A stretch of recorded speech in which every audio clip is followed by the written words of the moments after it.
MysteryWire.com, home of the unusual and unknown.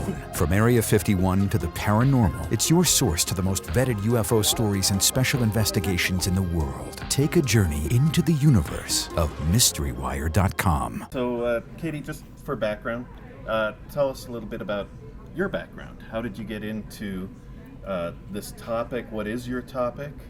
And how did you get involved in these sort of conferences and sharing your love of this work? Right. Well, at heart, I'm a researcher. I love to go to archives. I love to go through documents. I experienced some things as a young girl on a ranch in Colorado. In UFO folklore, it was known as Clearview, Colorado. Sometimes people refer to it as the Rocky Mountain Ranch. However, it's in Elbert County, Colorado. So my sister and I spent a handful of times out there. It's kind of a long, convoluted story. My mom worked for United Airlines, divorced my father in '73, and met a gentleman in '75. He and his family, so him and his wife were separated at the time. She had a new love interest. They had 3 sons. They owned the ranch property. So the 2 younger sons and the father lived with us during the week to commute back and forth to United Airlines computer center, and the 2 younger boys went to a bigger high school in Colorado, Cherry Creek High School. The oldest son stayed on the ranch. So every Sunday night we'd hear of, at the time, 1975 to 1978, it was high cattle mutilation time. Linda Moulton Howe did a lot of investigative work out there. I don't claim to be a cattle mutilation expert. That's Chuck Sukowski's wheelhouse and Christopher O'Brien's wheelhouse. But we experienced some really scary, frightening things out on that ranch, which I just gave the presentation on here today. Strange boxes, helicopters menacing people, paranormal activity, circles on the ground, the mutilations not only of horse, but of sheep, and there was a sheep, a horse, and of many hundreds of cattle almost occurring daily. So my passion is research and interviewing these folks. I know people will ask me, like, why research something that happened over 40 years ago? I'm giving away my age. But the answer to that is it's personal to me, number one.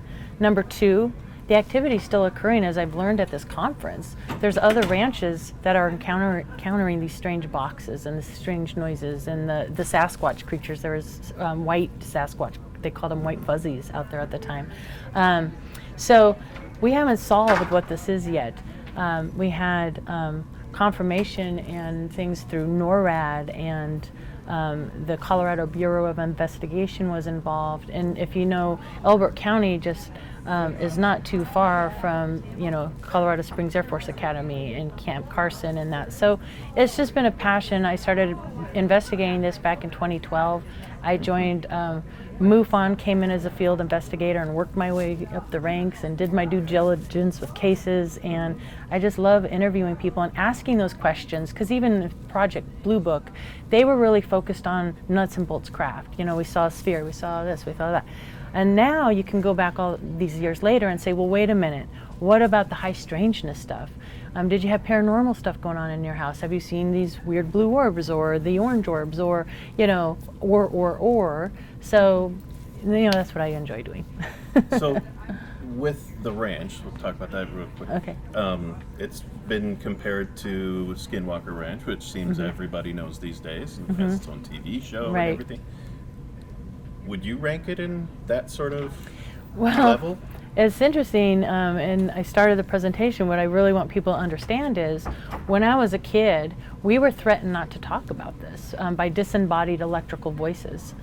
Your friends will remain silent concerning us, okay? We've allowed you to remain. It was terrifying, this stuff. And I grew up, I always had memories of these things that occurred. I witnessed one of these disappearing boxes, but I never knew it was reported.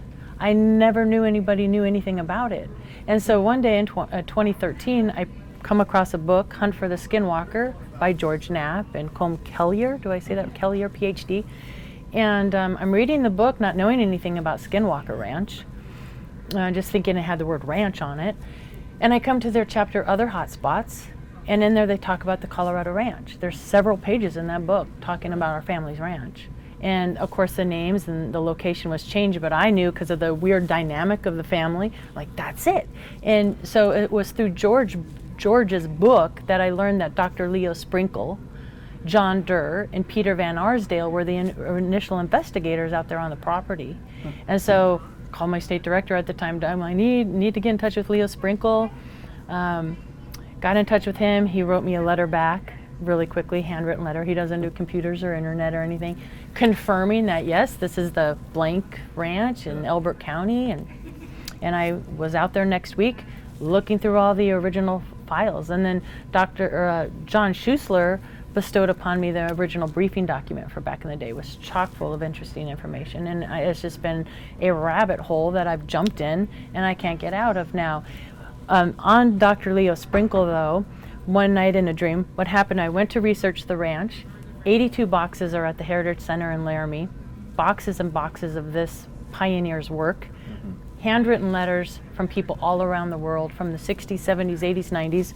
And so for 3.5 years, I put together Letters of Love and Light, 4 decades of UFO sightings and encounters shared with Dr. Leo Sprinkle, PhD. So these are all the juicy parts of letters that I organized into chapters. I even found a pre-Snowflake, Arizona Travis Walton abduction from 1937, which is really interesting.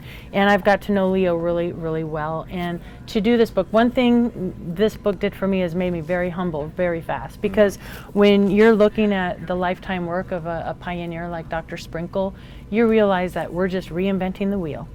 You know, when I'm like, oh, I'm really onto something with this crystals and this frequency and vibration. They were talking about that in the 60s, you know.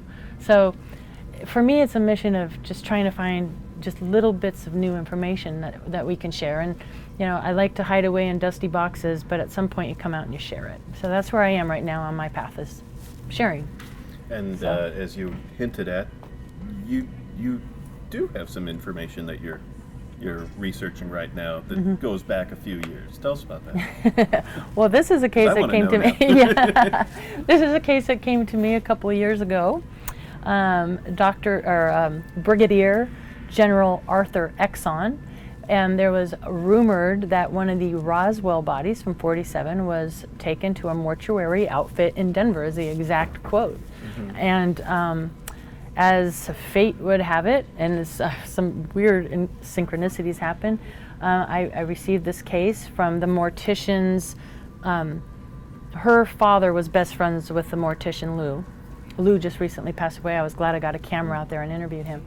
Out of California, I was assigned the case and got to meet Lou and his wife and hear about the caper that he pulled off. He was a mortician at a mortuary outfit in Denver. And in the basement was a room where they stored the chairs, and in the corner was a vault, and it had sat there for years and years and years and years, and he never really thought there was a body in there. He was like, a body wouldn't be sitting there, and they were told never to touch it. It was actually on hold from a judge, okay? So there was a court-ordered hold on this body for years. And I've been researching now, because in this field I'm trying to get all my ducks in a row in documents, because this is quite a story. He pulls his caper, he opens the vault, and in the vault is a child-size casket. He opens it up. This body is soaked in 7 layers of formaldehyde cloth, peels back the layers of cloth. All the visceral in the body is removed. The genitals are completely cut out. Little orifices for ears, almost no mouth, very heavy brow, not as big-eyed as some of the ETs, but smaller. Anyway, so he didn't connect it to ET at the time. He wasn't into any of that. He thought hydrocephalic child, but it was very unusual, because my first question was, why didn't you take pictures? Why didn't you, if you thought it was an alien Roswell body? He didn't connect that at the time. He felt he violated this little being, right? This little malformed child, put everything back, closed it up, and didn't think about it again. And it sat there and it sat there and sat there. Then he was a hang glider, so he just happened to be in Roswell, New Mexico, talked to Ramey or somebody, and heard about the rumor that there was maybe one of the bodies held at a mortuary outfit in Denver. Ding, ding, ding, ding, ding, ding, ding. Oh my gosh, right? So I started investigating the judge, trying to find any document I can, because if you're holding something legally, there has to be paperwork on there. Problem is, you need a file number or a name. What do you name him? So I've been going to the Eisenhower archives. Of course, Eisenhowers have a strong Denver connection, with Mamie being from Denver. But the judge, what I learned about him, 33-degree Mason. The lodge is actually not too far from Fitzsimmons and Lowry at the time. So pieces are starting to fall into place around this case. My mother was in a independent living facility, and they asked me to come do a little presentation, UFOs 101. So I did that. I'm like, okay, sure, do UFOs 101. And I was talking to the nice folks in the home about this Roswell body case and the judge, and one of the ladies goes, Sherm, his widow's on the 5th floor. You want me to go get her? I'm like, you've got to be kidding me. And so I've done 2 interviews with the judge's wife and learned about the Eisenhower connection to that. I think I know where the little body is. Not ready to say it yet. Sorry, people. Yeah, because I need to have my ducks in a row for that. But that's truly, I mean, the ranch phenomenon, very interesting, and I am totally, so I have 2 kind of loves or interests that I'm really pursuing heavily. And of course, COVID cut all that down with archives. Everything was shut down. So I'm anxious to get back on the horse and pursue that. Talked a lot to Bob Wood about it, actually, at one of the symposiums. And, you know, I got people going, yeah, you go, go girl. You know, so, yeah. Are you working with anyone else on this? No, but I would love to have a team. I mean, I've been kind of going, both the ranch phenomenon, I have my close friends that, you know, absolutely help me and support me, but this kind of research and this kind of work takes teams. And I haven't had that, but I'm certainly open to that. I'm all about sharing of information, especially meeting Dwayne and Trey and James here about the other ranches. I'm all about, like, here's what I got. Let's figure this out, you know, especially with these weird boxes. Yeah. What is your take on the current situation of not only with Skinwalker getting so much attention, but the Navy videos, the national news media paying attention and taking this topic as a whole seriously? Right. I think it's fascinating and shocking in my personal belief. Well, you asked me kind of 2 questions. So why are the ranches becoming more popular and out front? Well, we got to owe that to George Knapp and Skinwalker Ranch, of course, and the show, and it's being pushed out there. So all of a sudden, not only are we learning of all these the Meadow and these other locations, not just in the United States, but around the world. So that's great. And there's nothing more important than connecting these places together and going, what? I mean, the high magneticism. They're very highly magnetized areas. So what's that about? And da da da. Now the Navy videos and Lou Elizondo and To the Stars and that, I feel that they're trying to get ahead of something. Like they knew something's coming. I've talked to so many people that have this sense of like something's on the horizon, right? That some big something. And I think for decades we've had a slow drip.